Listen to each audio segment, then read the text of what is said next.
दोस्तों, ज्ञानोदय ज्ञान चैनल पर आपका हार्दिक स्वागत है। मैं मास्टर ट्रेनर जीत सिंह यादव आज आपको प्रत्येक 5 वर्ष में होने वाली लघु सिंचाई संगणना के बारे में बताऊंगा। यह वीडियो ट्रेनिंग लेते समय शूट किया गया है। यदि आवाज में कोई डिस्टरबेंस आए तो उसके लिए माफी चाहेंगे। आइए शुरू करते हैं। बात हो गया तो शुरू करें, है ना? तो देख लो, किताब की आवश्यकता नहीं है। अब तो हम जो बोलते हैं आप उसको सुनते जाना, सब बिल्कुल रटा रटा वाले याद हो जाएगा, कोई दिक्कत नहीं। देखो, ये क्या है, छठी लघु सिंचाई संगणना है, ठीक है ना? तो यानी कि ये 5 लघु सिंचाई संगणना पहले हो चुकी है। तो हर एक 5 साल में लघु सिंचाई संगणना होती है। क्लियर हो गया ना? हर एक 5 साल में। अब 5 के 6 साल भी हो जाते हैं, कभी कभी 7 भी हो जाते हैं, जैसे कोरोना वगैरह आ गया। तो हर एक 5 साल में लघु सिंचाई संगणना होती है। ये कौन सी सिंचाई संगणना है? छठी लघु सिंचाई संगणना है। और जो जल निकाय की संगणना है वो पहली बार हो रही है और इसका आधार वर्ष है 2017 और 18। तो अब इसमें पहले अपन ये सोचते हैं कि लघु सिंचाई संगणना होती क्या है। तो लघु का मतलब आप जानते हो? लघु का मतलब होता है जैसे किसी चीज से तुलना करते हैं अपन। तो अपन जैसे मान लो कोई चीज पेपर रखा हुआ है या ये है, तो ये किसकी तुलना में लघु है? इस किताब की तुलना में ये छोटा है।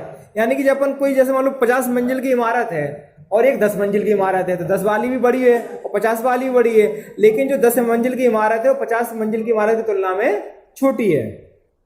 इसी प्रकार लघु है। तो लघु का मतलब है जो अपनी सिंचाई संगणना बहुत होती है। जैसे मतलब सिंचाई है वो नहर से भी हो रही है, सिंचाई जलाशय से भी होती है, सिंचाई नहरों नदी से होती है। तो नदी और नहर की तुलना में छोटी है ये, लेकिन खुद बड़ी है। तो 2000 हेक्टेयर तक की जो मतलब अपन सिंचित होते हैं, सिंचाई की जाती है, वो किस में आ जाती है? लघु सिंचाई संगणना में। इसका क्राइटेरिया कितना हो गया? 2000 हेक्टेयर तक। हाँ, एक मतलब वहां तक, जैसे जितनी मतलब कुआं वगैरह है और अपन उससे सिंचाई करते हैं 2000 हेक्टेयर तक, तो वो लघु मानी जाएगी। और उसके बाद में 2000 हेक्टेयर से ज़्यादा है, जैसे राजघाट नहर परियोजना है या कोई नदी वगैरह है, बांध वगैरह बने हुए हैं, तो ये बोलते हैं बृहत, ठीक है ना? तो ये हो गया लघु। और बड़ी वाली कौन सी हो गई? जो राजघाट नहर परियोजना है या बांधों से है, तो वो बृहत हो गई। तो लघु का मतलब आप समझ में आ गया ना? अब लघु का क्या है, अपन गांव में गए तो गांव में किसान भी पता है कई प्रकार के होते हैं। अपन उनकी तुलना क्या के आधार पे करते हैं? तो उनका जमीन के आधार पे। जैसे अपन ने कहा किसी पे 1 हेक्टेयर जमीन है तो उसको बोल देंगे सीमांत कृषक। किसी पे 1 हेक्टेयर से 2 हेक्टेयर के बीच में जमीन है तो उसको बोल देते हैं लघु कृषक। किसी पे 2 हेक्टेयर से 4 हेक्टेयर के बीच में जमीन है तो उसको बोल देते हैं मध्यम, मतलब मध्यम कृषक। और 4 हेक्टेयर से 10 हेक्टेयर तक है तो उसको बोलते हैं नहीं, इसको अर्ध मध्यम बोलेंगे। जो अपना 2 हेक्टेयर से 4 हेक्टेयर तक अर्ध मध्यम है और 4 हेक्टेयर से 10 हेक्टेयर है मध्यम कृषक है और 10 हेक्टेयर से ज्यादा है तो वो बड़े कृषक हो जाते हैं। ये कैटेगरी रहती है। इसी प्रकार से लघु का मतलब समझ में आ गया। लघु का मतलब हो गया कि अपन को जो सिंचाई संगणना करनी है, मतलब तो वो किसकी करनी है? कुओं की करना है और नलकूपों को ही करना है। ट्यूबवेल वगैरह, नलकूप और कुओं की गणना होगी इसमें, या छोटे छोटे तालाब भी ले लेंगे इसमें। तो इसमें 4 प्रकार की थी, आपने ऐप खोला होगा ना, तो 4 प्रकार की आ जाती हैं। एक तो आता है ग्राम भूजल योजना, एक आ जाता है सतही जल योजना, एक आ जाती है ग्राम अनुसूची और एक आ जाती है अपनी जल निकाय। तो आपको 4 इसमें दिखाई दे रही होंगी। तो पहली जो अनुसूची है वो है भूजल वाली, दूसरी अनुसूची है सतही वाले और तीसरी जैसे अपने ग्राम अनुसूची और एक है जल निकाय वाली, है ना? 4 खुल के आ रही है ग्राम में, 4 आ रही है। देखो यही आ रही है ना? नहीं, वो दूसरी, वो उसमें लिखा होगा अनुसूची 2 नंबर 2 लिखा होगा। ये तो MI सेंसस जो ऐप है चालू होगा इसी सारा ऐप में। MI सेंसस ऐप है, मॉड्यूल आ गया है। तो अब उसमें क्या है, अपन को सिंचाई समझ में, लघु तो समझ में आ गया ना, MI सेंसस। तो इसमें अपन को 4 अनुसूची प्राप्त हो रही हैं। अब अपन को ये सोचना है सिंचाई का मतलब क्या है। पहले तो अपन इसी को जो चीज अपन क्लियर कर रहे हैं ना, लघु सिंचाई संगणना, इसको क्लियर कर लें। तो सिंचाई का मतलब आप जानते हो, जैसे अपन कहते हैं फसल सिंचित है। जैसे पहले क्या है कि एक कृषि वर्ष होता था 1 जुलाई से 30 जून तक, और अपना राजस्व वर्ष होता था 1 अक्टूबर से 30 सितंबर, और अपना वित्तीय वर्ष होता था 1 अप्रैल से 31 मार्च। लेकिन अब तीनों मिला दिए गए हैं, तीनों चाहे कृषि वर्ष हो, राजस्व वर्ष हो या अपना जो वित्तीय वर्ष हो, ये सब हो गए हैं 1 अप्रैल से 31 मार्च तक। हाँ, नहीं, वही तो अब वो खत्म हो चुका है। अब जायद फसल आ गई है। पहले 2 फसलें होती थी, खरीफ और रबी। तो इसमें ऐसा कुछ नहीं है, मतलब फसल से मतलब नहीं है। आधार कुआं देखना है अपन को। नहीं, हाँ, जो आधार वर्ष से 17-18 से पहले कुएं खुदे हैं उनको देखना है। बिल्कुल सही बात है, बिल्कुल सही बात। हाँ, वो उसमें कुछ नहीं बात, इसमें तो कुआं देख के अपन भरना है, फसल से मतलब ही नहीं है। कुआं है, उस समय कुआं सिंचाई होती है, उसमें जो कुआं आदि उपलब्ध है और उससे सिंचाई हो रही है तो अपन ले लेना। और कोई कुआं अभी 1 साल में खुला है तो कोई दिक्कत ही नहीं है। तो सिंचाई का मतलब अपन क्लियर कर लें पहले। तो फसल है, अब मतलब 3 फसलें एक तरीका से देख लो, ये तो जायद की हो गई, एक खरीफ की हो गई और एक रबी की हो गई। तो खरीफ में 2 प्रकार की अधिकतर फसलें होती हैं, जैसे अपने धान है, उड़द है, मूंग है, तिली है। लेकिन जो उड़द है, मूंग है और मूंगफली है, तिली है, ये असिंचित मानी जाती हैं, और जो अपनी धान है वो सिंचित मानी जाती है ना। तो इसका जो अपन करते हैं तो कोई कौन सी फसल सिंचित है, कौन सी असिंचित है, तो इसका मेन क्राइटेरिया वो रहता है कि इसकी एक परिभाषा होती है कि मानव श्रम के द्वारा जो सिंचित की जाती है, यानी मानव श्रम के द्वारा, पशु श्रम के द्वारा, यांत्रिक श्रम के द्वारा जिस फसलों में पानी दिया जाता है वो सिंचित फसल होती है। और जो प्राकृतिक रूप से मिलती है अपन को, मतलब इसमें अपन को कोई श्रम नहीं करना पड़ता है, वो असिंचित फसल होती है। ठीक है ना, क्योंकि भगवान तो सब जगह पानी बरसाता है, वो तो उसमें भैया धान के खेत में भी बरसाएगा, उड़द के खेत में भी बरसाएगा, तो उसके बरसाने से कोई सिंचित असिंचित नहीं हो जाती है। यानी जो वर्षा आधारित फसलें रहती हैं वो असिंचित फसलें रहती हैं। लेकिन जिसमें मानव श्रम का यूज किया जाता है, पशु श्रम का यूज किया जाता है, यांत्रिक श्रम का यूज किया जाता है, यानी जिसमें अपन कुछ मेहनत लग रही है, तो वो फसल सिंचित मानी जाती है। तो ये क्लियर हो गया।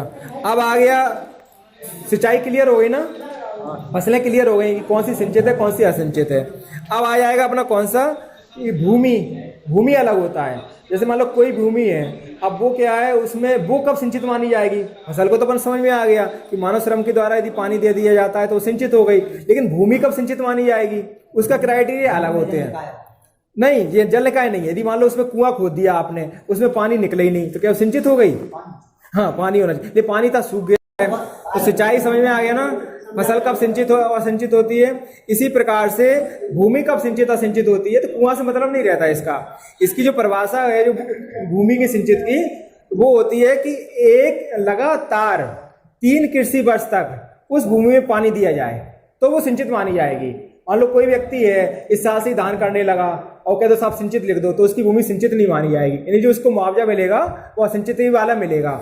हाँ, लेकिन लगातार वो पहले क्या है, खसरा पंसाला चलता था, तो खसरा पंसाला में इसीलिए वो पंसाला खसरा देखा जाता था कि भैया कोई अपनी मतलब जमीन सिंचित है या असिंचित है, तो अपने हाँ, तो लगातार यदि 3 साल तक उसमें कोई फसल चढ़ी हुई है सिंचित फसल, यानी कि उसने पानी दिया है इसमें, तो वो मान लेते थे सिंचित भूमि है। नहीं, फिर तो वो सिंचित ही घोषित हो गई। मान लो फिर नहीं, नहर निकल गई या कुछ भी हो गया तो कमांड एरिया घोषित कर देते हैं। नहीं, वो तो सिंचित हो गई, तो फिर वो सिंचित ही हो गई, कमांड हो जाएगी। लेकिन एक जैसे अपना कमांड एरिया कर दिया इन्होंने, नहर निकल गई राजघाट, अब उसमें भले ही पानी नहीं आए तो भी रजिस्ट्री सिंचित की भाव से होती है। तो लघु सिंचाई संगणना 2 क्लियर हो गया ना कि जमीन कब सिंचित होती है और फसल कब सिंचित होती है। अब आता है संगणना। तो संगणना में क्या होता है, गणना होता है एक नॉर्मल शब्द, और संगणना उसके अंदर आया, मतलब जो गणना है वो संगणना के अंदर है। संगणना होता है कैलकुलेशन। जो कंप्यूटर होते हैं ना उसको बोलते हैं अपन संगणक, यानी कि जब अपन एक निश्चित उसकी करते हैं, जैसे मान लो एक ग्राम है वो कई भागों में डिवाइड रहता है, तो एक भाग की करते तो वो गणना कहलाती है। लेकिन अपन को पूरे ग्राम की करना है, पूरे जिलों की करना है, पूरे भारतवर्ष में हो रही है, तो ये क्या कहलाएगी, संगणना।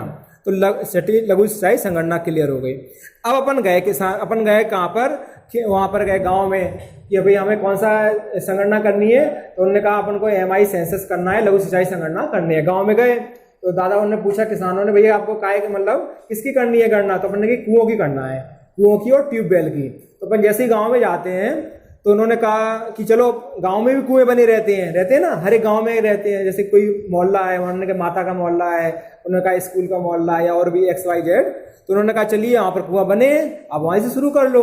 तो अपन को उनकी गणना नहीं करनी है, ये आप पॉइंट नोट कर लो। हाँ, केवल जो पानी के पीने के लिए यूज हो रहे हैं कुएं, उनकी गणना नहीं करनी है। अपन को उन कुओं की या ट्यूबवेलों की गणना करनी है जिससे सिंचाई की जाती है, या प्लस हो, मतलब पानी भी पी रहे हो और सिंचाई भी की रहे हैं, तो ले लेंगे अपन उसे। हाँ, तो ले लेंगे। और अगर केवल उससे मतलब पानी पी रहे हैं तो नहीं लेंगे। ये क्लियर हो गया, ठीक है।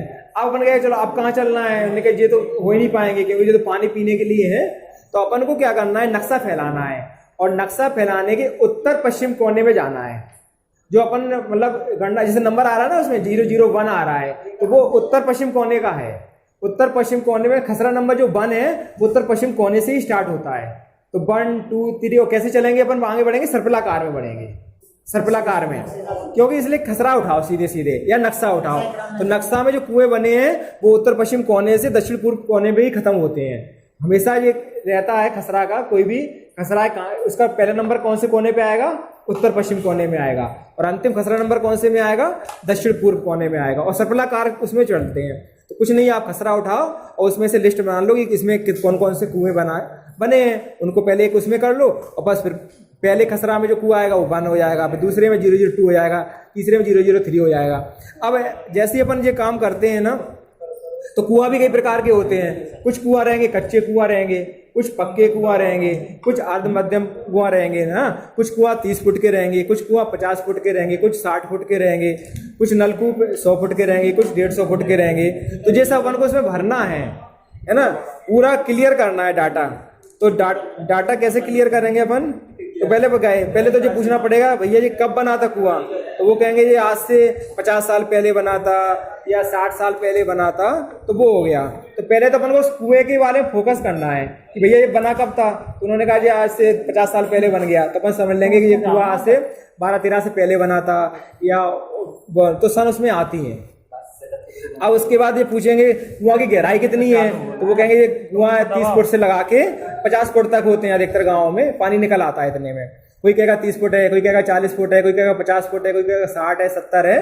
तो किसान से पूछ के आपको कुआं की गहराई भरनी है फुट में। फुट के बाद वो मीटर में कन्वर्ट कर लेना आप। जैसे 1 मीटर में 3.25 फुट होते हैं, तो वो क्लियर जैसे मतलब मीटर में पूछेगा तो आप फुट में पूछ लेना, चाहे सिंपल सी, क्योंकि अधिकतर फुट में ही बताएंगे, तो मीटर में आप कन्वर्ट कर लेना कैलकुलेटर से।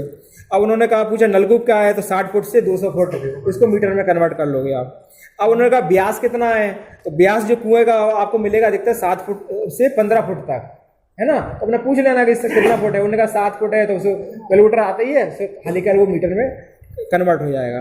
अब ये तो हो गया कुएं का। अब उन्होंने कहा नलकूप होते हैं, तो नलकूप में क्या है, इंच में नहीं सब बता रहे। नलकूप आप देखोगे ना तो इंच में बताना पड़ेगा, वो कहेंगे ये इंच है, 6 इंच से 9 इंच ऐसे बताते हैं ना, तो 6 इंच से 9 इंच ऐसा उसका वो रहता है पाइप का साइज व्यास। तो जब व्यास रहेगा तो अपन उसको मिलीमीटर में कन्वर्ट कर लेना। उसमें एक ऐप आता है आपका कैलकुलेटर में, आजकल जितने भी हाईटेक कैलकुलेटर है सब में वो इंच से मिलीमीटर में कन्वर्ट हो जाता है। तो ये क्लियर हो गया। अब उन्होंने कहा भैया ये तो ठीक है, एक कुआं यहाँ है तो दूसरा कुआं कितनी दूर है, तो वो मान लो 400 फुट दूर पे, 500 फुट पे, किसान से बताएगा आपको। तो किसान ने कहा 400 फुट है तो 400 फुट लेके जाना, 500, यानी कि एक कुएं से दूसरे कुएं की दूरी देखना है, गांव से नहीं देखना है। मतलब अपन को कुआं फोकस करना है। तो पहला कुआं यदि यहाँ पर है तो दूसरा कुआं कितनी दूर पे है उनसे, उन्होंने कहा साहब यहाँ से ले आओ 400 फुट दूर पे है, तो दूसरा कुआं मिल गया। फिर तीसरा कुआं कहाँ है, तो औसत दूरी लिखना है अपन को। तो जो कुआं की दूरी हो गई। अब उन्होंने कहा भैया इसकी जो अपना लागत कितनी आती है कुआं में, तो वो बताएगा 50,000 से 1 लाख तक आती है। मतलब अब आप जितना भी आती है उसी से पूछना पड़ेगा किसान से। उसने कहा 60,000 आई, 70,000 आई, 80,000 आई, जो भी है उससे पूछ लेना, वो भरना पड़ेगा अपन को। उन्होंने कहा नलकूप कितना आता है, 2017-18 की, वो खुद बताएगा 2017-18 है आधार वर्ष। इसमें तो हाँ अरे वो तो आज ही की बताएगा। अब मान लो पहले तो 1 करनी 2 करनी चलती थी, तो वो दोनों भरोगे। हाँ अब वो नहीं, वो तो आज की लागत। जैसे पहले जमीन कितनी थी भैया, 50,000 रुपए बीघा थी, 20,000 रुपए बीघा, आज वही जमीन 2 लाख रुपए बीघा है, तो आज ही की तो डेट देखोगे। अब आ गया और उसके बाद नलकूप आया, तो नलकूप में ज्यादा लगता है पैसा, है ना, क्योंकि बोरिंग में पैसा बहुत लगता है। तो उन्होंने कहा इसका पैसा 1 लाख से 1.25-2 लाख तक खर्चा आया, जितना भी बताएगा वो खुद बताएगा। साहब इसने बोरिंग कराई थी, पाइप डाला था, अपने ट्यूबवेल लगाया, इसमें इतनी खर्चा आ गई, तो वो हो गया। अब मशीनरी का मूल पूछेगा, तो उन्होंने कहा मशीनरी इसमें कितनी लगाओगे, तो वो अब कौन सा लगाया हो, उसमें आपने सेंट्रीफ्यूगल पंप लगाया है या टरबाइन पंप लगाया है या आपने समरसीबल लगाया है, तो जैसा भी पंप लगाओ। तो समरसीबल पंप होता है अलग, वो क्या है पानी में डूबा हुआ रहता है, और सेंट्रीफ्यूगल पंप होता है अलग, उसमें क्या है सेफ्टी पिन वो लगाई जाती है, ठीक है ना। और तीसरा होता है अपना जेट पंप, वो अलग होता है। तो जैसा भी उसने पंप लगाया होगा वो खुद बता देगा कि हमने ये पंप लगाया है इसमें, या आप देख के बता दोगे। तो जो पंप क्लियर हो गया। अब आ गया मरम्मत, तो वो कहेगा 1 साल में इसमें कितनी मरम्मत आती है, तो वो कहेगा 10,000 से 15,000 तक रुपए इसमें खर्च होता है। तो वो मरम्मत आ गया। अब वो भैया की अनुदान से बना है कुआं की बिना अनुदान के बना है, अधिकतर क्या है खुद उन्होंने बना रखे हैं, तो वो कहेंगे सब बिना अनुदान के बना है, और कहेंगे अनुदान से बना है तो वो कागज वगैरह लाओ, रसीद दिखा दो, तो वो आपको देखनी पड़ेगी। अब वो पानी कैसे देते हैं कुआं से, पाइपलाइन से देते हो कि बॉल से देते हो, वो कहेंगे साहब हम तो खुली नाली से देते हैं, या बॉल डाली है या पाइपलाइन डली है, तो वो आप उनको पूछना पड़ेगा। अधिकतर वो बॉल्स का यूज ज़्यादा करते हैं। तो देखो सिंचाई कितने प्रकार की होती है ये देख लो पहले आप। सिंचाई कितने प्रकार की होती है देखो, एक तो होती है फव्वारे वाली सिंचाई, ये क्या है यहाँ पर भी होती है, वैसे अधिकतर ये क्या है बिरसा और संगवा ज़्यादा होती है। तो ये फव्वारे वाली सिंचाई मिलेगी आपको, जैसे आप तो इसको पहचान जाओगे नहीं तो अब यहाँ भी चालू हो जाएगी, दतिया में कहीं कहीं होती है। इसमें कुछ नहीं, एक पाइपलाइन डली रहती है, उसमें फव्वारे टाइप के बने रहते हैं, है ना, इसको बोलते हैं वो अपने फव्वारे वाली सिंचाई, या हाँ स्प्रिंकलर सिंचाई, ठीक है ना। तो अब वो आपने देख ली है। एक होती है ड्रिप सिंचाई, ड्रिप में कुछ नहीं रहता है, पाइपलाइन डली रहती हैं, और पाइपलाइन में वो क्या छेद वगैरह बने रहते हैं, तो धीरे धीरे पानी इसमें से टपकता रहता है, तो आराम आराम से पानी लगता रहता है, इसको बोलते हैं ड्रिप सिंचाई।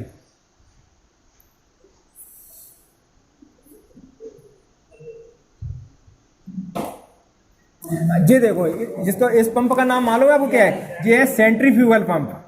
ये क्या आप अभी आओगे ना जैसे बस स्टैंड से निकल के दुकानों के बाहर रखे रहते हैं, किसान अधिक खरीदते, जैसे आप गए वहाँ के कुएं पे तो मालूम पड़ा ये पंप लगा हुआ, तो ये कौन सा पंप है, सेंट्रीफ्यूगल पंप। तो देखते ही आप समझ जाओगे कि ये सेंट्रीफ्यूगल पंप है।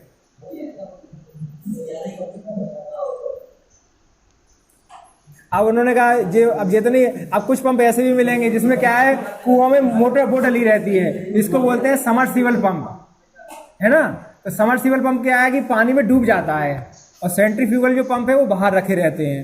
इसको जैसे कभी कभी क्या आपने यहाँ घर में पानी अच्छा निकल आता है ना, तो अपन उसमें डाल देते हैं समरसीबल, तो उससे क्या पानी की स्पीड काफ़ी तेज रहती है।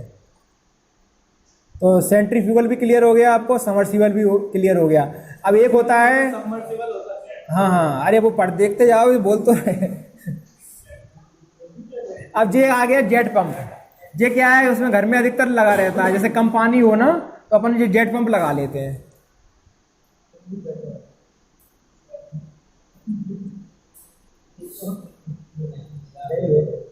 ये होता है टरबाइन पंप, ये ज्यादा मिलता है अपन को।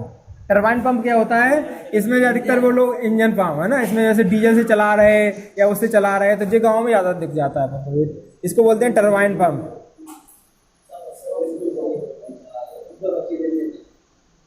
अनेक ट्यूबवेल तो चल गए हैं। और ये होता है जल निकाय। जल निकाय जैसे अपना सीता सागर है तो वो एक जल निकाय है, अपना जैसे करण सागर है वो भी एक जल निकाय हो गया, अंगूरी बैराज है वो भी एक जल निकाय हो गया। तो जल निकाय का मतलब होता है जल जहाँ पे ठहरता है। जैसे होता है कि गंगा नदी है तो गंगा नदी निकली तो पहले क्या है वो अवृत निकलती चली आती है, इसमें एक हलचल सी रहती है, लेकिन कहीं कहीं जाके जैसे इसको मैदान मिल जाता है तो फैल जाती है। जहाँ वो फैल जाती है तो वहाँ पर वो क्या बना लेती है, एक निकाय बना लेती है ना। तो वहाँ तो जो निकाय मिलते हैं, अपने अंगूरी बैराज है वो एक निकाय है, वहाँ पानी ठहर चुका है, या सीता सागर है वो एक निकाय है क्योंकि वहाँ भी पानी ठहर चुका है, और उसका अपन यूज किस में करते हैं, सिंचाई साधनों में करते हैं, तो वो जल निकाय की इसमें श्रेणी में आ जाएंगे। नहीं वो जल निकाय नहीं आएगी, सिंध नदी बहरत उसमें आ जाएगी, उसको लेना भी नहीं है अपन को। सिंध नदी से तो क्या कितना नहीं उसका टोटल क्षेत्र देखा जाएगा। अगर फौज नदी का क्षेत्र अपने 2000 हेक्टेयर से ज़्यादा है तो उसको नहीं लेना है, वो ज़्यादा ही होता है इनका, तो इसलिए अपन को केवल लघु वो लेना है। जैसे अपन को कुआं लेना है, ट्यूबवेल लेना है, छोटे मोटे तालाब ले लेना है ना, ताल ले लेना है, बस वो छोटे से। नहीं यदि उससे सिंचाई होती है तो लेना है, मछली पालन होता है तो नहीं लेना है, नहर नहीं लेना है, वो तो बिल्कुल ही बेरत हो गई है, राजघाट परियोजना है, वो नहीं लेना है किसी कीमत पे।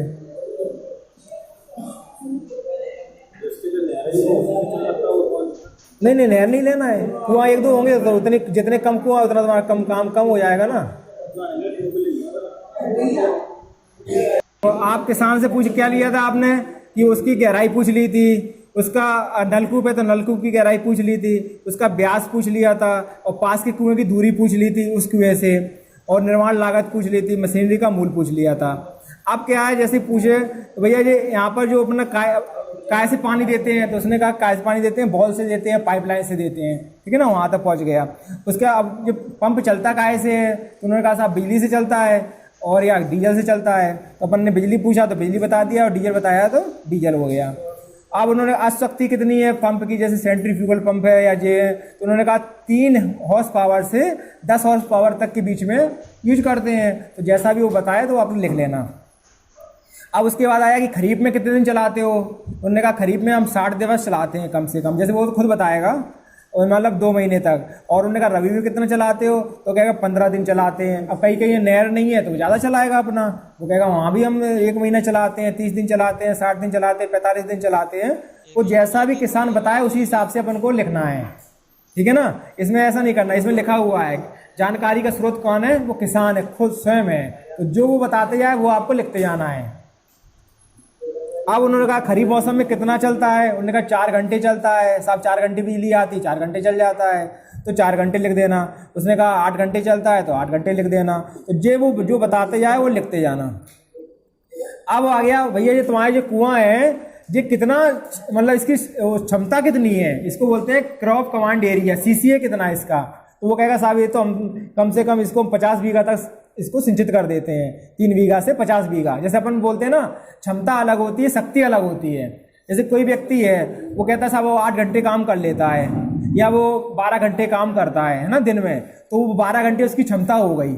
और शक्ति क्या होती है कि वो प्रति सेकंड कितना काम कर लेता है। कोई कहता है साहब 1 घंटे में वो गिरदावरी 100% कर लेता है तो उसकी शक्ति ज़्यादा है ना, और समझ गए होगे।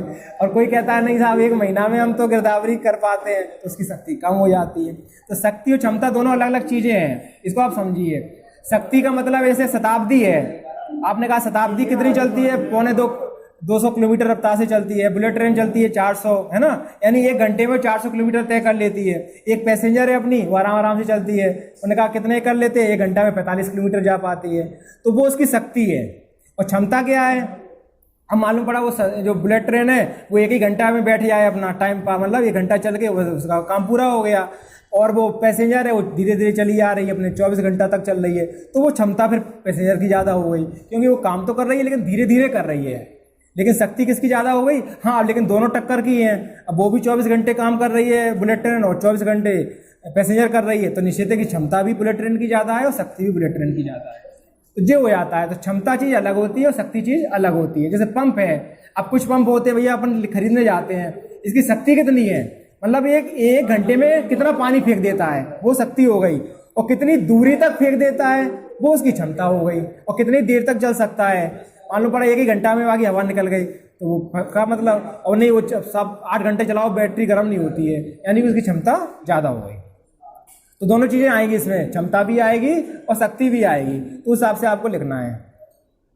तो क्षमता समझ में आ गया, शक्ति आ गई। सिंचाई क्षमता कितनी है, तो उन्होंने कहा इसकी क्षमता 100 बीघा तक है, यानी ये 100 बीघा तक उसको सींच सकता है कुआं को। अब सींचे वाले नहीं, अब काय की लड़ाई हो जाती है आपस में, हाँ, वो उसका पंप का है, क्षमता और भी आएगा, CCA आएगा, अलग आएगा, बीघा आएगा। जैसे हेक्टेयर में आता है, उन्होंने कहा 64 हेक्टेयर, मतलब 4 बीघा है तो 64 चलता, अपने यहाँ भांडर में अलग चलता। तो अब वास्तविक स्थिति के अब 2 प्रकार के आ गए, अब सिंचाई भी अलग अलग हो जाती है। अब उन्होंने कहा एक भी, मान लो एक खेत है, उन्होंने कहा 4 बीघा का खेत है, तो उन्होंने कहा इसकी, तो उसमें 2 फसलें ले ली उसने, एक तो धान ले ली और एक उसने गेहूं ले लिया। तो टोटल फसल इसकी कितना हो गया, तो इसमें सकल सिंचित क्षेत्रफल कितना होगा, मतलब खेत तो 4 बीघा का है लेकिन वो उसमें धान भी ले रहा है और गेहूं भी ले रहा है, तो उसका सकल सिंचित क्षेत्रफल होगा 8 बीघा, लेकिन शुद्ध सिंचित क्षेत्रफल होगा 4 बीघा। ठीक है ना, दोनों अलग अलग होते हैं। शुद्ध सिंचित क्षेत्रफल हमेशा भौगोलिक क्षेत्रफल से कम होगा या बराबर होगा, क्योंकि और जो सकल वाला होगा वो ज़्यादा हो जाएगा। नहीं, सकल वाला डिपेंड कर रहा है फसल पे, क्योंकि उसे फसल क्या ली है, और जो शुद्ध डिपेंड कर रहा है उसके रकबा पे। तो ठीक है ना, जैसे अपन बोलते हैं निरा फसल का क्षेत्रफल, तो वो हमेशा कम होगा। नहीं तो आप क्या करोगे, आपने कहा साहब वो तो 4 बीघा का खेत है, उसने गेहूं भी लिया और उसने धान भी ली, अब 8 बीघा भर रहे हो, उसमें पूछ रहा है शुद्ध सिंचित क्षेत्रफल, मतलब व्यक्ति का या ग्राम का पूछ रहा है। तो आप क्या कर रहे हो, मान लो उसका क्षेत्रफल है 200 हेक्टेयर गांव का, और उसमें अब रकबा 250 हो गया, 300 हो गया, फसल तो ज़्यादा हो गई ना, तो आप उसमें 400 भरने में लगे हो, वो क्यों लेगा। हाँ, तो नहीं, अलग है, सकल ज़्यादा होगा, शुद्ध ज़्यादा नहीं होगा। इसमें भी आएगा अनुसूची में। तो शुद्ध हमेशा क्या होगा, ग्राम के भौगोलिक क्षेत्रफल से कम होगा, और सकल क्या होगा, हाँ सीसीए तो वही क्षमता बताया, crop command area, crop command area है तो गेहूँ तो फिर उसका वही आ गया। शुद्ध कितना आएगा? केवल वही गेहूँ वाला आएगा, नहीं तो 4 ही आएगा वो तो, क्योंकि इसमें असिंचित से मतलब ही नहीं है, उड़द में तो पानी देना ही नहीं है, केवल अपन को उसमें देखना है। रकबा कब क्रॉस करेगा? जब दोनों सिंचित हो जाएंगी, यानी कि धान होगा वहां क्रॉस करेगा। वो होता है सृजित क्षमता, सृजित सिंचाई क्षमता, आईपीसी। नहीं अलग अलग हो जाती है ना। हाँ हाँ आईपीसी का मतलब लिख लो, इरिगेशन पोटेंशियल क्रिएटेड, यानी कि सृजित सिंचाई क्षमता, यानी उस वर्ष में आप उसको कितनी वो फसल सींची जा रही है, यानी कि धान प्लस गेहूं, मतलब फसल से रिलेटेड है। सृजित सिंचाई क्षमता है आईपीसी, इरिगेशन पोटेंशियल क्रिएटेड। और कृषि कमांड ये होता है क्रॉप कमांड एरिया, कि कहाँ तक अपन उस क्रॉप मतलब उसमें उगेगी। अब एक और होता है कृषि योग्य क्षेत्रफल, ये भी देख लो क्योंकि जिसमें कंफ्यूजन आएगी आपको। आप कृषि योग्य क्षेत्रफल ये नहीं है कि इसमें फसल हो रही है। यदि किसी भी खेत में, मान लो अपन खेत है, वर्तमान में कोई व्यक्ति है वो बाहर चला गया जॉब करने के लिए, महाराष्ट्र चला गया या गुजरात चला गया, और उसने कहा उसका खेत डला हुआ है। पहले तो 3 साल पहले उसमें सिंचाई खेत होती थी, फसल हो रही थी, लेकिन वो 3 साल से डला है, तो उसको अपन किस में लेंगे? कृषि योग्य क्षेत्रफल में लेंगे, क्योंकि उसमें आशा तो है कि आज नहीं है तो वो कल महाराष्ट्र से लौट आएगा, कल वो गुजरात से लौट आएगा तो उसमें खेती करेगा। तो यानी कि बंजर से मतलब नहीं रहता है। यदि वो जमीन बंजर है लेकिन भविष्य में उसमें प्रत्याशा की जा सकती है कि उसमें खेती होगी, फसल होगी, तो उसको अपन कृषि योग्य क्षेत्रफल में लेंगे। तो कृषि योग्य क्षेत्रफल क्लियर हो गया ना? नहीं तो आप कंफ्यूजन करोगे साहब इसमें पड़ती क्यों लिख दी इन्होंने। तो पड़ती से मतलब नहीं रहा, यदि उसमें फसल की जा सकती है, संभावना है, तो वो कृषि योग्य क्षेत्रफल में आएगा। अब पहाड़ है, अब पहाड़ पर लग रहा है कि पहाड़ कभी मिटेगा ही नहीं 5-10 साल तक अपनी तो फिर वो बंजर मान लिया जाएगा, है ना। नदी है, हाँ, अब उसको ये कि नहीं वो तो पड़ती डली है ऐसी, अब उसमें कौन धक्का नहीं करेगा। मालूम पड़ा है वो 10 साल से डली है, जैसे धनौली का जंगल है, अब वो आगे भी मालूम है कि 10 साल तक डला रहेगा, तो अपन को क्या है 2017-18 अपना ना, अपन तो 2017-18 के हिसाब से उसको देख देंगे। तो जो अपना क्लियर हो गया ना, तो अपन पंप क्लियर हो गए, उसके कुएं की लंबाई चौड़ाई क्लियर हो गई, गहराई क्लियर हो गई, उसमें कैसे देना है वो क्लियर हो गया, है ना। अब कुछ होता है, अब जल निकाय में थोड़ी सी प्रॉब्लम आएगी। तो जल निकाय क्या होता है, हर गांव में तो रहेंगे नहीं। यदि आपको जल निकाय लेकिन आप दे रहे हो, भर रहे हो उसमें, तो जल निकाय की फोटो आपको कहाँ लेना है? उत्तर पूर्व के कोने में खड़े होकर लेना है। जल निकाय एक बड़ा एरिया रहेगा, कुआं तो छोटा रहता है। मान लो तालाब, अब अंगूरी बैराज चले गए, अंगूरी बैराज है या सीता सागर है, तो सीता सागर में आप फोटो लेने गए तो ऐसा नहीं है कि आपने गाड़ी दौड़ाई और लेते चले गए, होली क्रॉस के सामने खड़े हो गए फोटो लेने लगे, ऐसा नहीं। उसमें उत्तर पूर्व का कोना देखना पड़ेगा कि सीता सागर का उत्तर पूर्व का कोना कौन सा है, वहां खड़े होकर फोटो लेना है। अरे वो तो पहुंच जाएंगे, आज जो पार्ट वो डल गई है, हर चारों ओर से वो हो जाता है तो कोई दिक्कत नहीं है, वो अपन पहुंचा देंगे भाई। मतलब समझ में आ गया ना। तो जल निकाय की अपन को फोटो है उत्तर पूर्व कोने से लेनी है, क्योंकि उसमें एक यूनिक कोड आ जाता है 21 नंबर का। 21 नंबर का ऑटोमेटिक एक यूनिक कोड जनरेट होता है। जैसे आप फोटो लोगे ना, तो उसमें यूनिक कोड में 21 नंबर में कुछ नहीं है। पहला तो उसमें है 1-2 नंबर तो उसके अर्बन के या उसके अपना शहरी क्षेत्र और ग्रामीण क्षेत्र, रूरल एरिया। फिर उसमें जिला का कोड, राज्य का कोड है, फिर उसमें जिला का कोड है, तहसील का कोड है, ब्लॉक का कोड है, ग्राम का कोड है। इन सबको मिला दो तो 21 नंबर का यूनिक कोड बन जाता है।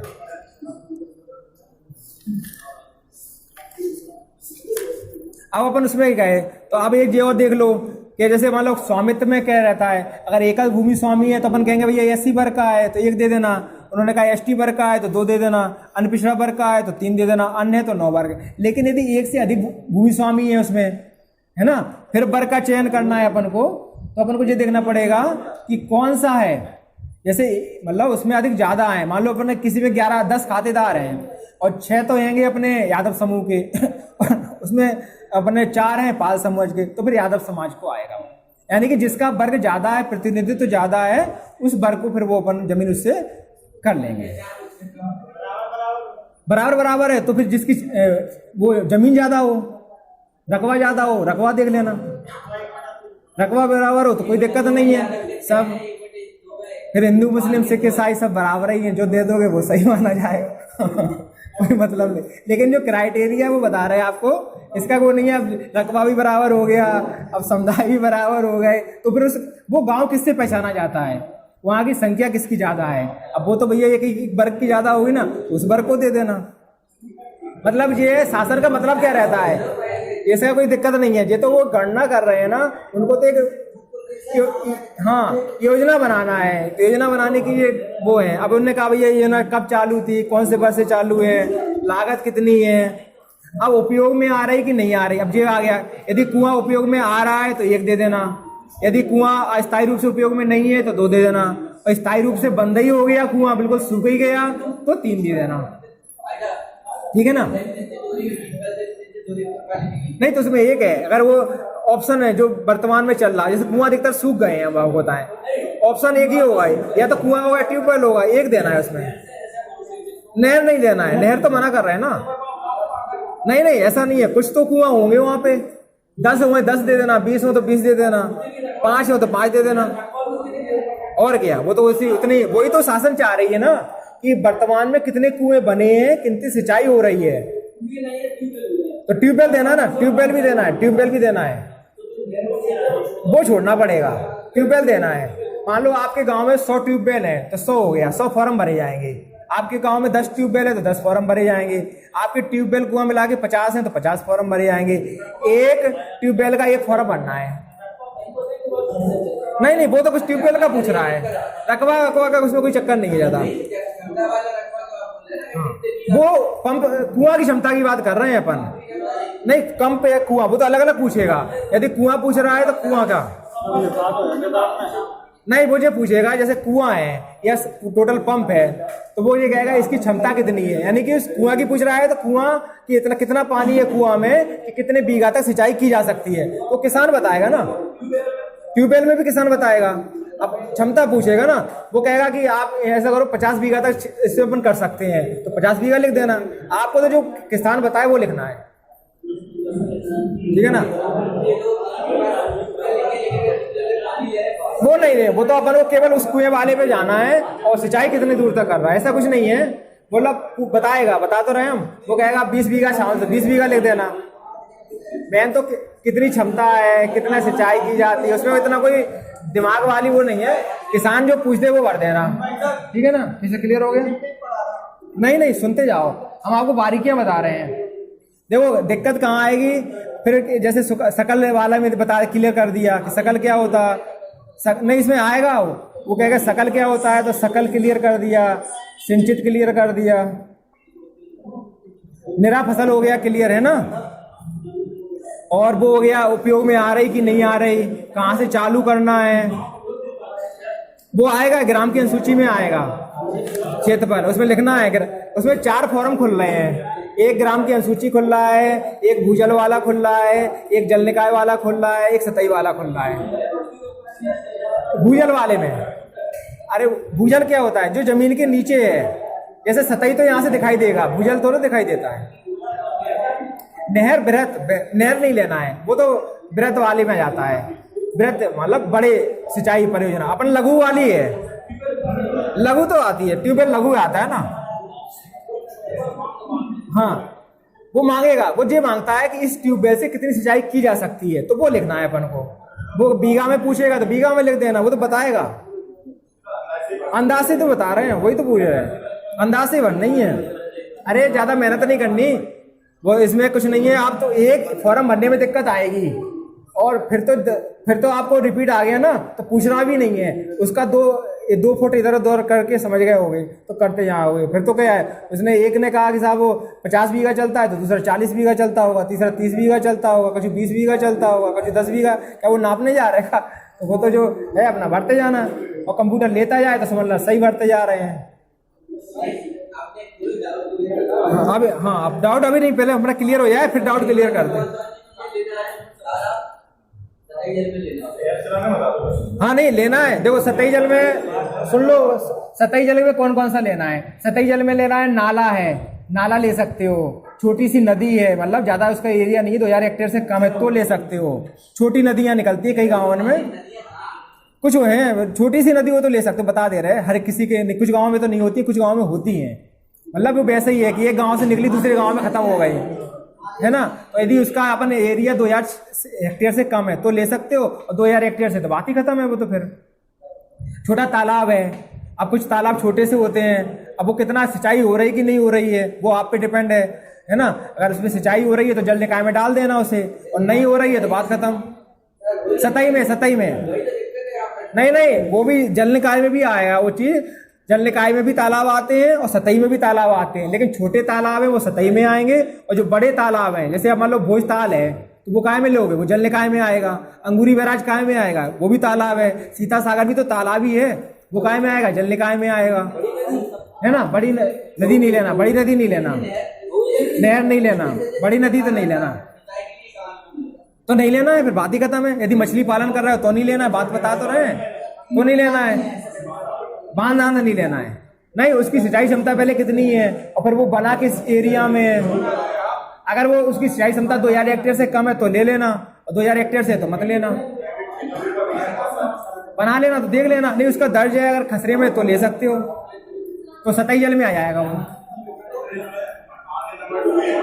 हाँ तो देख लेना, सतही जल में ले लेना, देख लेना। सिंचाई हो रही हो तो लेना, और सिंचाई नहीं हो रही तो नहीं लेना। उत्तर पूर्व के कोने से नहीं, सतही में नहीं लेना है। फोटो का चक्कर सतही में नहीं है, वो जल निकाय में है केवल। सतही में डालोगे ना तो फोटो आप लेना तो है, लेकिन कहीं से भी ले सकते हो, दूर से ले लेना। हाँ विवरण देना है, हाँ वो अपने आप ले लेगा, बनना है। वो तो पहले भूजल भर लोगे ना, 100 है तो 100 का देना है, वो भरना है। ग्राम अनुसूची, भूजल, सतही जल और जल निकाय। जल निकाय का झंझट नहीं है, ग्रामीण में जल निकाय का झंझट नहीं है। जल निकाय अधिकतर शहरी क्षेत्र के लिए है। अपन को केवल भूजल पे फोकस करना है और 1-2 सतही जल पे फोकस करना है, भूजल पे करना है। अब तो बिल्कुल सही पहुंच गए विवेक भाई। आपको समझ गया ना, 4 है ना, 4 में से 1 का काम तो अधिकतर शहरी क्षेत्र के लिए है जल निकाय का। तो अब बची 3 में मेन तो भूजल वाला है। सतही वाले में मुश्किल से 1 नाला होगा या 1 कुआं, 2-3 तालाब होंगे, तो 2-3 पत्र से ज्यादा नहीं भर पाओगे सतही वाले में। मेन तो भूजल है, उसमें नलकूप भरना है, उसमें कुआं भरना है।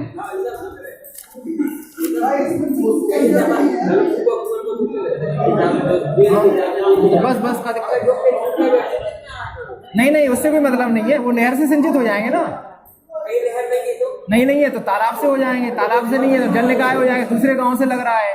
इसमें जैसे मान लो जिस जहाँ से स्रोत है उस गांव में उसको कह देना है, वो कोई नहीं है। ये तो सिंचाई है, इससे दूसरी योजना का कोई वोट नहीं है। बस वो तो उतना ही सोचो, उतना ज्यादा नहीं। हाँ तो वो नहीं लेना है। अब मान लो बड़ा बरसात में चालू हो गए और वहां में गेहूं में पानी नहीं दे पा रहे हैं तो नहीं है, 12 मासी नहीं है ना। और लेना है तो खरीफ मौसम में ले लेना, फिर उसे तो ले लेना खरीफ में, फिर 1 पत्रक और भरना पड़ेगा। वो अपने हिसाब से देखना, मतलब पत्रक है मान लो बड़ा 100 है तो 110 हो जाएंगे।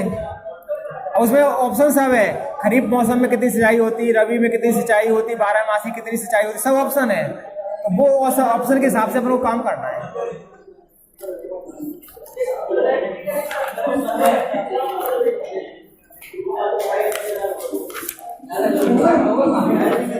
हमें ट्रांसफर हो गया, कभी कहाँ नहीं। अब आप पूछो क्या पूछना है, एक करके पूछोगे तो बताओ। ऐप में तो कछु नहीं है, बताएं। देखो नहीं, ऐप पे होना है। देखो ऐप पे क्या फायदा है और क्या नुकसान है। पहले क्या करते थे अपन लोग, इसको देखते चलो। पहले क्या है, अपन लघु सिंचाई करना इस बार नहीं है कि हर साल हम लोग करते आए हैं, कुछ नहीं करते थे पहले। तो ये बाबा जैसे जो रिटायर्ड पटवारी होते हैं ना, वो रिटायर हो गए, उन पर कुछ काम नहीं बचा, तो अपन गए कि दादा हमारी लघु सिंचाई संगठन बना देना। तो बस उन पे पत्रक दिया, वे अपने सब बना देते थे। अब बताओ वे कितने इंटेलिजेंट हैं, बिना तुम्हारे हल्का में पदस्थ हैं ना। नहीं बात तो समझो, पूरी बात है ना, बात से कछु नहीं है, बात समझो।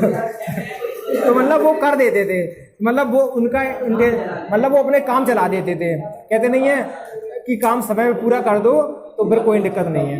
अब क्या है, अब अपन उनको नहीं दे सकते हैं क्योंकि अपने पास यूजर आईडी है, या फिर वो ऐप को चला नहीं पाएंगे जी, क्योंकि उनका वही है। अब जैसे अपन कोई काम करते हैं, अब किसी अपन जैसे इसी मान लो कुछ लोग ट्विटर को चलाते हैं, जैसे व्हाट्सएप तो सब चलाते हैं, है ना, लेकिन ट्विटर बहुत कम लोग चलाते हैं। तो अपन को ट्विटर पे कैसे भजन से लगता है क्या ट्विटर चला रहे हैं, या इंस्टाग्राम है, कुछ की तो नॉलेज रहती है, कुछ लोग नहीं चलाते हैं। तो जो नॉलेज का खेल है पूरा, तो जो चीज़ चल रही है तो वो चल रही है, अब अपने को करना है। तो पहले क्या है, जो केंद्र सरकार की योजना है ना, तो पहले किसके पास आती है, राज्य सरकार के पास आती है। तो राज्य सरकार अपने कहाँ पे है, भोपाल में। तो भोपाल वालों ने क्या किया कि पूरा डिवाइड कर दिया। उन्होंने कहा अपने यहाँ 52 जिले हैं, हर एक जिले को एक एक कोड दे दिया। तो अपना पहले तो भारत सरकार से डिवाइड हुआ, तो उन्होंने कहा एमपी का कोड कितना है, 14 है, ऐसे मतलब अपने 14 मिला। अब उन्होंने कहा एमपी में आ गया, एमपी में कितने जिला है, 52 जिला है। उन्होंने कहा दतिया कोड क्या है, 9 कोड है। उन्होंने कहा अब दतिया के बाद कितनी तहसीलें हैं, उन्होंने कहा 6 तहसीलें हैं। उन्होंने कहाँ से स्टार्ट कर दिया, भांडेर को 1 दे दिया, सब लिखा है उसमें, चौड़ा को 2 दे दिया, ऐसे दतिया को 3 दे दिया, ये हो गया। उन्होंने के ब्लॉक कितने हैं, उन्होंने कहा 3 ब्लॉक हैं, 1 2 3 ऐसे कोडिंग कर दी। अब उन्होंने कहा ग्राम है तो ग्राम की कोडिंग है, तो ये कोड उन्होंने अपने दे दिया, तो इसमें कुछ भी नहीं करना है। तो ये कोड आ गए। अब कोड आने के बाद में क्या हुआ, अब SLR ऑफिस में काम आ गया, अब मतलब जिला में आ गया काम। उन्होंने कहा लघु सिंचाई संगठन का काम है, हमने ऐप बना दिया है। तो उन्होंने ने जैसे ही ऐप खोला तो इसमें प्रकट हो गए। उन्होंने कहा अपने एक चीज़ और प्रकट हुई, कब प्रकट हुई, उन्होंने कहा इसमें ऐप प्रकट हो गया लघु सिंचाई संगठन वाला।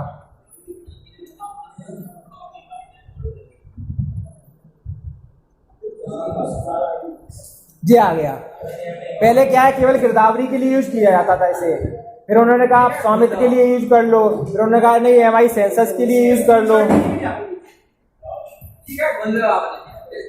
नहीं जी अपना वो चल रहा, बता रहे थे नहीं जी मेन है ना, इसी से जो तो मैपिंग कहलाती है। पहले हर एक चीज की मैपिंग होती है, कोई काम है ना तो आधा तो इसमें मैपिंग चलता है।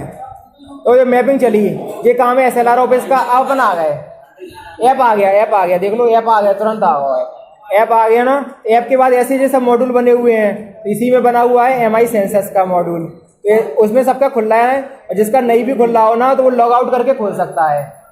जैसे मान लो किसी का बाहर फेंक रहा हो ऐप, इसमें ग्रुप में डल रहे हैं, तो वो क्या करे, पहले तो लॉग आउट होना, लॉग आउट होने के बाद उसको मोबाइल से हटा देना, मोबाइल से हटाने के बाद फिर इसको इंस्टॉल करना प्ले स्टोर से, और फिर खोलोगे तो दौड़ेगा। तो ये आ गया ना। उसके बाद अब क्या है, जैसे अपन आगे चलेंगे तो ऐसे ही आ जाएगा, ये पीले कलर में आ जाता है, ऐसे गांव दिखाई देंगे, है ना, गांव आएगा, गांव का नाम आएगा, उसके अंदर पीला, यानी कि अपना काम चालू हो गया MI सेंसस का। तो अब MI सेंसस का इसके बाद अब जिस गांव में काम करना है उस पर क्लिक करना, तो देखो ये 4 प्रकार की सूची खुल के आ जाती है, अनुसूची भूजल योजना, जल निकाय और अनुसूची सतही जल योजना। तो अपन को पहले काम करना है भूजल योजना पे, उस पर क्लिक करना। तो भूजल योजना पे क्लिक करोगे ना तो कुछ नहीं दिखाई देगा, लेकिन जो प्लस चिन्ह है ना, नीचे एक प्लस चिन्ह बना हुआ है, इस पर क्लिक करना थोड़ी देर के लिए, थोड़ी देर उसको दबाए रखना प्लस चिन्ह को, और फिर उंगली हटा देना, तो तुरंत एक फॉर्म प्रकट हो जाएगा। अरे हो जाएगा, प्लस चिन्ह पे करोगे ना और थोड़े दबाए रहो, अपने आप प्रकट होता है। दबाए रहो ना, वही तो बोल रहे, क्यों आ गया, हो गया प्रकट। भगवान की तरह है, आजकल तो सब भगवान हो गए। उन्होंने कहीं कहा है नहीं दिख रहा है, कुछ नहीं दिख रहा है, उन्होंने कि हाथ जोड़ो, आंखें बंद करो, उसी सब दिखने लगता। ऐसा ही है, प्लस चिन्ह आंखें हो गया है, आंखें बंद करो तो सब दिखने लगा। तो प्लस चिन्ह पे अपन ने जैसे क्लिक किया तो दिखने लगा वो, अब दिखने लगा सो वो योजना आ गई। तो योजना में वन तो पहले दिया हुआ है, वन दिया है। अब आप कहोगे अब वन में आप कुछ नहीं कर पाओगे, वो तो जब पहला फॉर्म सबमिट करोगे तो दूसरा फॉर्म खुलेगा, उसमें 2 आ जाएगा 002, दूसरा सबमिट करोगे तो तीसरा आएगा। उसमें क्या है, मेन तो कुछ नहीं है, नलकूप सब भरी लोगे, उसमें थोड़ा वो पूछेगा भैया ये कुआं कहाँ बना है, तो आपको ज़्यादा कोई फोकस नहीं है। अगर वो मोहल्ले का नाम याद है नहीं तो लिख देना वो राम सिंह का कुआं, श्याम सिंह का कुआं, मुकेश का कुआं, और क्या करोगे, है ना। अरे तो जिसका पहला नाम है कौन, मतलब वैसे तो उसके जगह का नाम लिखना है, वहाँ पर सीमा चिन्ह लिखना है। नहीं 2017-18 से पहले जो कुआं है उनको लेना, 17-18 से पहले, और पहले हाँ मोड़ भी 17-18 से पहले वाले। तो कुआं का नाम समझ में आ गया ना। वैसे तो क्या हर एक कुआं का नाम होता है, हमने कहा चले जाओ लाला का कुआं है, जैसे अपने यहाँ सीता सागर है या तालाब है, ऐसे कुआं के नाम होते हैं। तो और किसानों से जितने कुआं के नाम मिल जाए तो ठीक है, नहीं तो है तो जिसका वो कुआं है उसी का नाम लिख देना। शासकीय भी आ जाते हैं, लेकिन अधिकतर निजी आएंगे, शासकीय तो बहुत कम आते हैं, वो तो ग्राम आबादी में रहते हैं तो उनका कोई वो नहीं है। तो आ गया ना, देखो जी आ गया। फिर अपन ने फोटो अपलोड कर दी, इसमें अभी आगे फोटो खींचना है। तो कुएं की आप फोटो लेके मतलब कुएं पे जाना, तो कुएं की फोटो खींचना उसमें। देखो आपको बताएं, ये तो हो गया ये ऐप है। अब इसके लिए आपको यदि सही प्रयोग करना है ना, तो आपको पहले तो एक सीमांक ऐप डाउनलोड करना पड़ेगा। पहले आप देखो, आपको कहता है अच्छा आपको शॉर्टकट तरीका बताएं। तो पहले तो आप सुनो, जैसे पहले तो आप ये करो कि अपना मोबाइल लो, उसे अपडेट कर लेना। उसके बाद उसमें रहता है एक जीपीएस रहता है, जीपीएस। तो उसमें जाके एक सेटिंग में जाना आप पहले, और सेटिंग में जाके नहीं ऑफ नहीं करना है, सेटिंग में जाके उसको हाई एक्यूरेसी पे सेट कर देना, हाई एक्यूरेसी पे है था ना। तो सेटिंग में जाकर लोकेशन को हाई एक्यूरेसी पे सेट कर देना। हाई एक्यूरेसी पे सेट करने के बाद में फिर आप एमपी किसान ऐप आना। एमपी किसान ऐप करने के बाद में उसको अपडेट कर लेना, और अपडेट करोगे ना सीमांक ऐप आ जाएगा। जैसे ही आप सीमांक ऐप देखोगे ना, तो उसमें बिल्कुल खुलने लगेगा, वो उसमें नंबर आ जाएंगे और वो खेत दिखने लगेंगे, कुआं दिखने लगेंगे। यानी कि आपको जो कुआं भांडर का कुआं यहीं बैठ के दिखने लगेगा, समझ रहे हो ना।